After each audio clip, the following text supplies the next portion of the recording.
Ning and Quinn are a married couple living in Bangkok with their young daughter Nita. To help cover her property payments, Ning had been renting out one of her apartment units. However, when the tenant finally moved out, the place was left in a shocking condition. Trash was scattered everywhere, the carpets were soaked, and even the windows and television had been damaged. The tenant ignored every message and phone call from Tom, the agent managing the property. Although Ning could have taken legal action or reported the tenant to the police, the process would have been costly and time-consuming. Instead, Tom suggested a different solution. He advised Ning to renovate the apartment and move into it with her family. Meanwhile, their current house could be rented out to new tenants. Tom even claimed he already had interested renters lined up, and if everything went according to plan, they could earn a substantial amount of extra income every month. Even so, Quinn remained unconvinced and worried about facing another troublesome tenant. After being persuaded again and again, he finally agreed to at least meet the prospective renters first. Because the family really needed the extra money, Ning also applied for a job as a marketing manager. On the same day as her interview, the prospective tenants arrived, Nuh and her mother Ratri. Quinn went to meet them first with Tom. Then after Ning finished her interview and returned home, she briefly saw Ratri handing a red book to Quinn. A moment later, Tom introduced Nuh and Ratri properly, and when Nuh asked when they could move in, Quinn agreed right away. The house would be vacant the following month. Most of their belongings would stay in the storage room there. Since not everything could be moved into Ning's apartment, this is home for rent. A month later, before they officially moved out, Ning said goodbye to her neighbor, Pintira, and asked her to keep an eye on the house in case the new tenants caused any problems. To save money, Ning and Quinn kept the apartment renovations to a minimum. They patched up the damaged sofa, cleaned the dirty carpets, and covered the broken balcony window with plastic. On their first day there, they celebrated Nita's birthday. Later that night, after their daughter had fallen asleep, Ning noticed Quinn reading the red book and slipping it into his bag. When she asked about it, he claimed it was not from Ratri at all.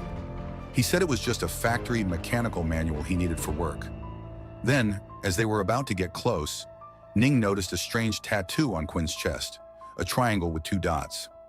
Quinn brushed it off and said he had gotten it after losing a bet with one of his coworkers. Since they only had one bedroom, Quinn decided to sleep on the sofa so his snoring would not wake Nita. A few days later, Nita is given a school assignment about her family tree. To help her, Ning goes back to the house to pick up their family photo album, but as soon as she arrives, something feels off. Nuh seems strangely reluctant to let her inside. Ratri is seen peeking from the window, only to quickly shut the curtain. Letters addressed to Ning and Quinn have already been opened by Nuh, who claims she thought they were hers. And then there is the most unsettling detail, a tattoo on the back of Nuh's neck that looks exactly the same as the one on Quinn's chest. Not long after, Ning receives a message from her neighbor Pintira, asking her to stop by. When she does, Pintira shares everything she has noticed. Since moving in, Nuh and Ratri have never once left the house. They have placed crow feathers at the front door, something often associated with dark rituals. Every early morning, she hears singing coming from what used to be Nita's bedroom, and one night, she even saw a flock of crows circling above the house. Her dog would not stop barking until that very morning when she found it dead under strange and disturbing circumstances. Back at the apartment, Ning uses a copy of Ratri's ID to search her name in Thailand's medical database. But strangely, there is no record of her at all. Later, when Quinn comes home from work, Ning brings up everything she saw and questions the behavior of both Nuh and Ratri. She also asks about his tattoo, pointing out how identical it is to Nuh's. Quinn brushes it off calmly, saying Ratri has been retired for a long time, so her name might no longer appear in the system. As for the tattoo, he insists it is just a coincidence. But Ning can tell he is hiding something. While accompanying Nita to a swimming session, she quietly asks a friend to investigate the background of their tenants, suspecting they might be involved in some kind of cult. Meanwhile, without Ning realizing it, Nita finds a cluster of crow feathers near the pool and picks them up. That night, after everyone has gone to sleep, something terrifying begins to unfold. A flock of crows suddenly gathers around the apartment. Blood starts seeping from beneath the bed, and the balcony door slowly opens on its own. Not long after, Nita wakes her mother, saying she sees something. Ning assumes it is just a reflection in the mirror and gently puts her back to sleep. She closes the balcony door, trying to calm herself, but then the wardrobe suddenly swings open by itself.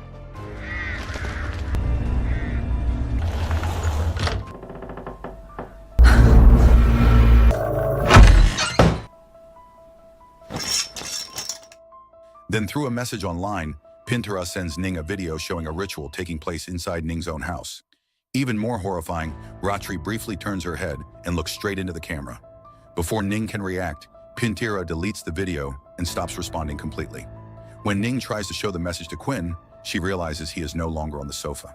The plastic covering the balcony window begins to shake violently, as if hit by a powerful gust of wind. She calls him, and his phone starts ringing from outside the apartment door. Quinn returns and casually explains that he found a rat in the bathroom and threw it outside using a can, sealed with the red book. Naturally, Ning tells him to throw the book away since it is now dirty. But later, when she quietly peeks through the gap in the door, she sees Quinn placing the red book back into his bag and locking the zipper tightly. The next day, Ning goes straight back to the house to check on things. Strangely, no one answers at all. Not long after, Nook approaches her and casually says that Pintera has gone back to her hometown. But Ning does not believe it for a second. She knows Pintera was born and raised in Bangkok and has no hometown to return to. Back at the apartment, Ning reminds Nita to clean up the mess on the floor, but Nita does not respond. She is completely absorbed in her iPad, watching a video of herself and Ning burying a rabbit. The unsettling part is that Nita is not even there. Only a doll sits in her place. Moments later, Nita suddenly appears and picks up the doll. It turns out to be a birthday gift from Quinn. Later that night, while half asleep, Ning reaches over, thinking she is touching her daughter, but instead feels the hair of that same purple-haired doll. Startled, she immediately locks it away in a drawer. Then she hears Quinn's phone alarm ringing outside. It is only 3:45 in the morning, far too early for him to be getting ready for work. Ning quietly watches as Quinn takes the red book from his bag and leaves the apartment. She wants to record what he is doing, but forgets her phone is still charging. The charger slips and falls to the floor, making a noise, but luckily Quinn does not notice. When Ning peeks again, Quinn is already back, lying on the sofa as if nothing happened. But something else feels wrong. The clothes hanging in the room suddenly begin to move on their own. Ning quickly stuffs them away, trying to calm herself. And then out of nowhere, she sees something terrifying. The figure leaves a symbol on Nitha's chest, one that looks almost identical to the tattoos on Quinn and Nook. What makes it even more disturbing is that Quinn only watches from a distance, then walks away as if nothing is wrong. The following night, at the exact same time, 3:45 in the morning, the alarm rings again. This time, Quinn is nowhere to be found. Ning quickly opens his bag, which is no longer locked, but the red book is missing. Remembering the zipper code 113, she rushes to peek outside and sees Quinn heading into the elevator, going up to the top floor. Driven by curiosity, Ning follows him. On the 8th floor, she finds a staff-only door propped open. Inside, it is completely dark, forcing her to use her phone's flashlight. She carefully climbs the stairs leading to the rooftop, where she is met with a shocking sight: countless crows circling above the building. And in the corner of the rooftop, Quinn is performing a ritual, just like Nook and Ratri. Suddenly, a satellite dish crashes down nearby, almost hitting Ning. She freezes, afraid of being discovered. But Quinn seems completely unaware of his surroundings, as if he is under some kind of trance, continuing the ritual without hesitation. Even stranger, there are whispers echoing around him, voices murmuring in unison, even though he is completely alone. And all around him, the crows gather, almost as if they are not just birds, but something far more sinister. Trying to stay hidden, Ning quietly records everything. But suddenly, the camera is blocked by the figure of a small child, even though no one is actually standing in front of her. Terrified, she runs back to her apartment.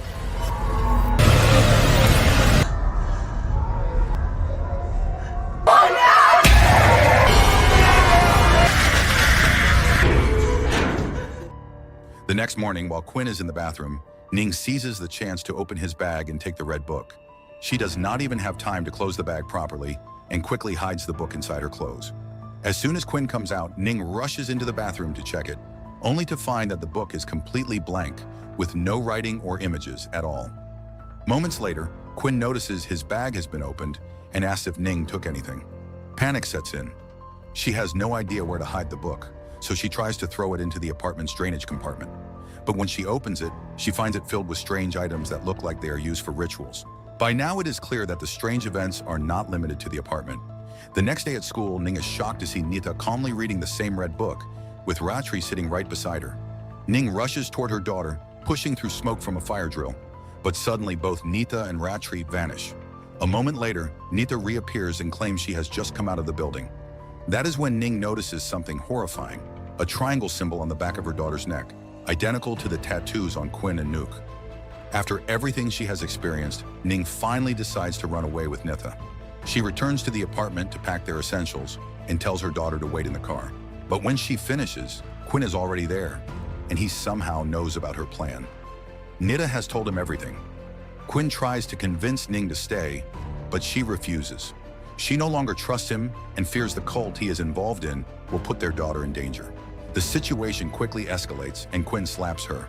As two security guards step in to hold him back, Ning takes the opportunity to escape with Nitha. She initially plans to go to her mother's house, but her mother informs her that Quinn has already been there looking for them. For safety, they decide to stay at a hotel instead. But even there, things feel wrong. Nitha insists she does not want to go to her grandmother's house and instead wants to return to her father, saying she needs to help him with something. Ning breaks down in tears as her daughter refuses to explain what Quinn is planning. The next day, Ning leaves Nitha alone in the hotel room for a while to meet a friend who has been investigating Ratri. That is when she learns the truth. Ratri has been using a fake identity, and her real name is Napapon Pongtewa.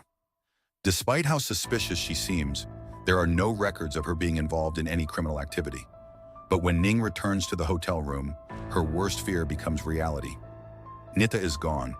A janitor tells her that the child was taken away by her father. In a panic, Ning rushes back to the apartment, only to find it completely empty. Then she notices something chilling.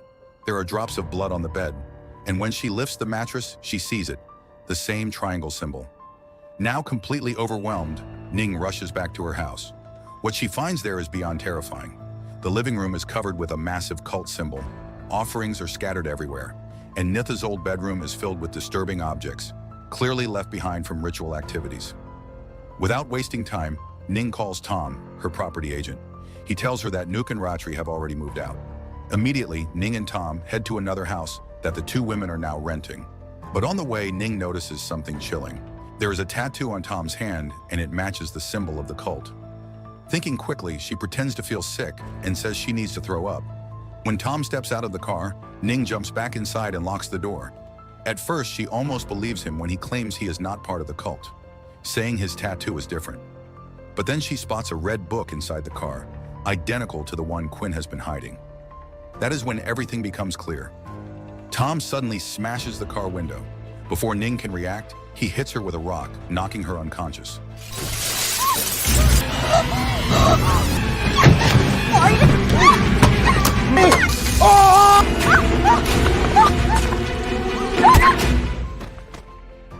She is stuffed into a suitcase and taken to a remote cabin.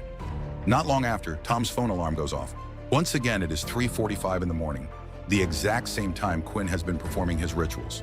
The story then shifts back 11 years earlier to 2012.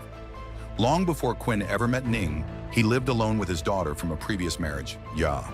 He loved her deeply and gave her a purple-haired doll that could record voices as a birthday gift, the very same doll Ning would later encounter. But that birthday turned into a nightmare. While Ya was bathing, the water heater suddenly exploded, killing her instantly in a horrific accident. Quinn was completely devastated. He blamed himself since he had just repaired the heater. To make things worse, Ja's mother never showed up, having abandoned them since Ja was born. Broken and alone, Quinn lost his will to live. He spent his days locked inside, watching old videos of his daughter while drowning himself in food and alcohol.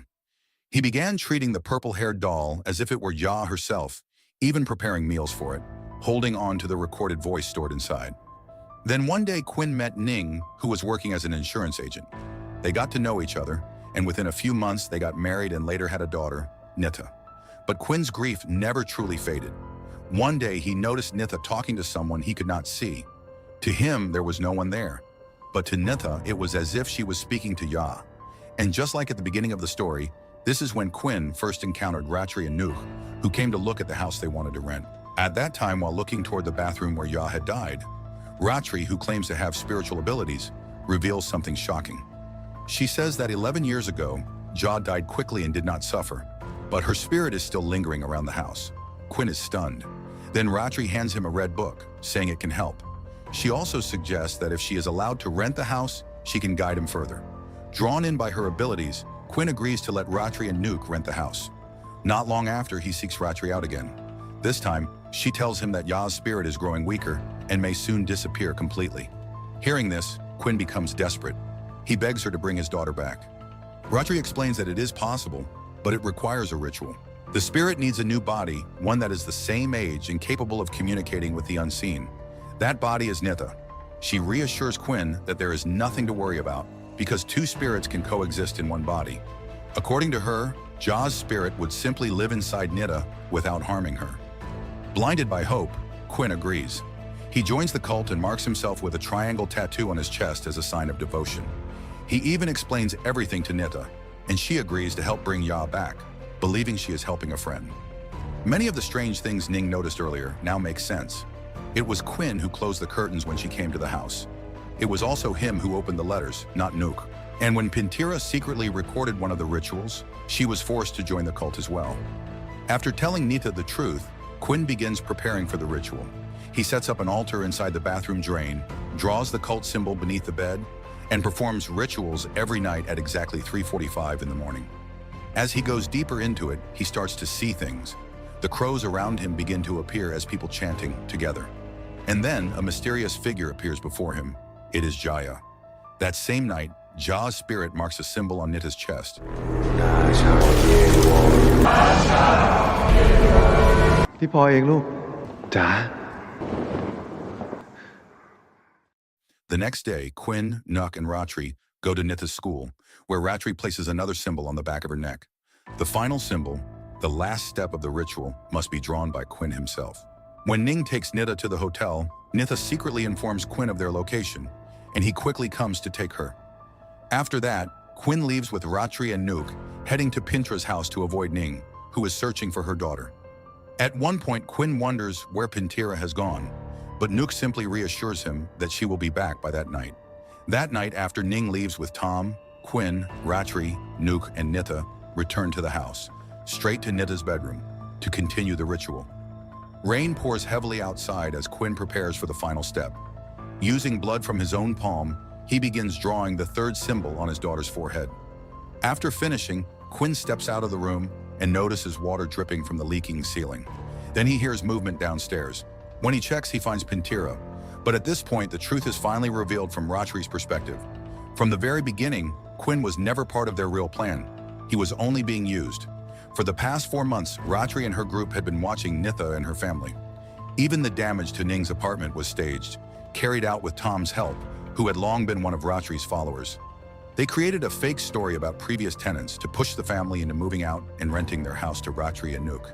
Because Ratri's true goal was never Ya. She wanted to bring back her own daughter, Prai, who died years ago at the age of 7. Prai's spirit had been bound to a wooden doll all this time. And according to Ratri, Nitha was the perfect vessel. She was the same age and she had the rare ability to communicate with spirits. On the very first day they moved in, they began their plan. They lured Ja's spirit to appear, then trapped it inside the purple-haired doll. This was all done to deceive Quinn, making him believe he was bringing his daughter back, when in reality, he was preparing Nitha's body for prey. With the help of Tom and Nuk, Ratri then performed a ritual to awaken Priest's spirit from the wooden doll. That same night, when Ning began experiencing terrifying events in the apartment, the entity haunting Nitha was not Ja at all. It was Prey, finally awakened after being dormant for decades. Meanwhile, Pintira, who had been caught recording the ritual, was placed under a spell and turned into a tool. She was being controlled, prepared to kill Quinn when the time came.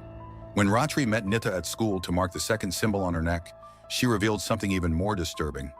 She explained that she herself was not truly human anymore. She was the spirit of a woman, a direct descendant of the cult's original leader, who had been living inside her body for over 50 years. As already known, Ratri had been using a fake identity to rent the house. Her real name was Napapan.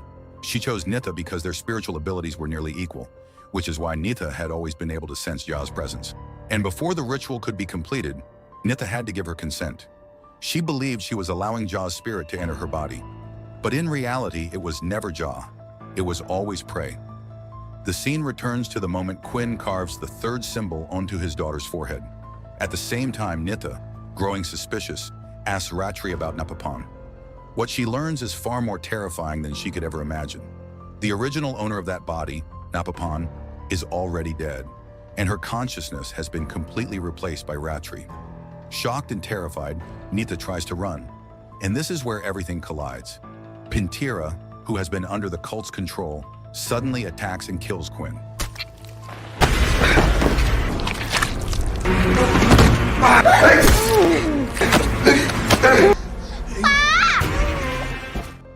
With no time to waste, Ratri immediately begins the final ritual.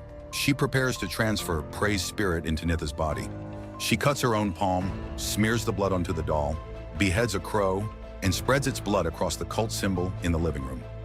As always, the ritual takes place at exactly 3:45 in the morning. Quinn's phone alarm rings, followed by Tom's. The timing is almost cruel. While Quinn lies dying from the stab wound, Ning is still unconscious inside a suitcase, about to be sacrificed by Tom. But things take an unexpected turn. After Ratri and Nuke bring Nita into the room, Quinn, who is somehow still alive, uses the opportunity to fight back. He manages to kill Pintira, then quietly makes his way upstairs, planning to attack Nuke with a pair of scissors. Meanwhile, rain continues to leak through the ceiling, adding to the chaos inside the house. Nuke manages to block the attack using a bag that contains the purple-haired doll. Quinn grows weaker as his wound worsens, and despite everything, he can do nothing to save Nitha, who is screaming as the ritual continues. At the same time, Ning regains consciousness after Tom is killed. Thinking quickly, she uses Tom's phone to message Quinn, pretending that she has been killed and that everything is going according to plan. She also tries to call the police, but her phone dies before she can get through. When she finally reaches the house, Ning grabs a hammer from the storage room and stuffs several spray cans into the microwave, triggering a powerful explosion. As Nook rushes to the kitchen to deal with the fire, Ning runs straight to the bedroom to save her daughter. But just as she is about to strike Ratri with the hammer, invisible forces hold her back. It is as if the cult's followers, now something beyond human, are restraining her. Desperate, Ning tries to wake Nita, but her eyes are already changing. With no other option, Ning smashes the doll that holds Prey's spirit.